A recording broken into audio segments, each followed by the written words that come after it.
Alors, petite actu sur les numériques, Renault Zoé, la citadine électrique, s'offre l'Europe avec 11 000 commandes en juin.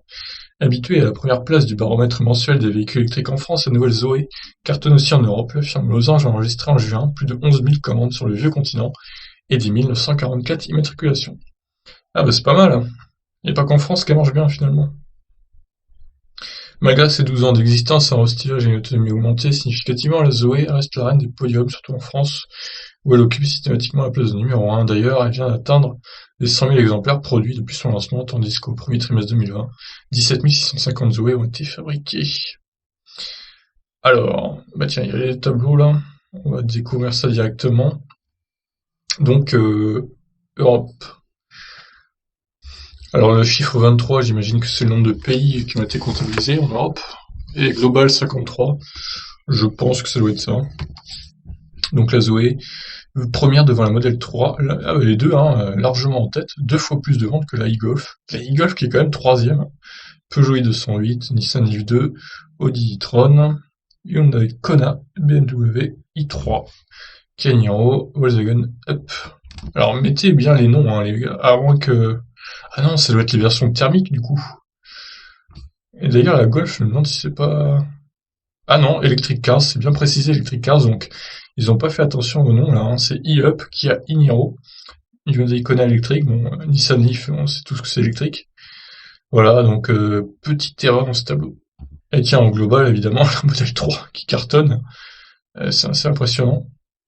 D'ailleurs, il y a une petite différence de 91 Zoé sur le global et l'Europe. Alors, dans quel pays il y a eu 91 Zoé de plus de vendus? À mon avis, ça doit être réparti sur plusieurs autres pays, du coup. Mais au global, c'est vrai que la modèle 3 elle cartonne fort, hein. L'Audi e-tron n'est pas en reste, 5e quand même, c'est assez fou, devant le Kona électrique. Je pense qu'il compte les États-Unis hein, dans ce top 10 global là. Ah bah tiens, USA-Canada justement. Tesla Model 3, Chevrolet Bolt, Tesla XS, Nissan Leaf, Audi e-tron, Kona, Tesla Model Y, Kia Niro et Hyundai Ioniq. Et ensuite la Model 3, puis toutes les marques chinoises derrière quoi. Et la Model 3 qui est quand même leader en Chine, hein. C'est beau, c'est beau.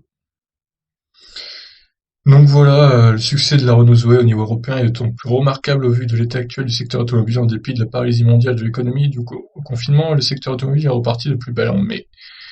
Mais les différents plans de sauvetage et d'aide publique y sont sûrement pour quelque chose. Cette embellie vient particulièrement des véhicules électriques devenus le nouveau refuge pour les constructeurs automobiles opérant en Europe, selon Giotto, l'un des spécialistes mondiaux des tendances du marché automobile. La crise du coronavirus et la fermeture du marché chinois avec une demande en baisse de 55% sur l'électrique ont permis à l'Europe de se hisser en tête du classement mondial des véhicules électriques, avec 31% des ventes de véhicules électriques sur un premier trimestre. L'Europe a devancé la Chine et les États-Unis grâce à une demande interne de 81%. Malgré tout, l'Europe ne devra pas se reposer sur ses lauriers, car la Chine a depuis augmenté ses volumes, plus 83%, tout comme les États-Unis et le Canada, plus 72%. Voilà, c'est intéressant, hein, ces chiffres, hein, pour le coup. On voit un peu quelle voiture domine dans quelle région du monde, quoi. C'est pas mal, je vous laisse réagir. Ciao.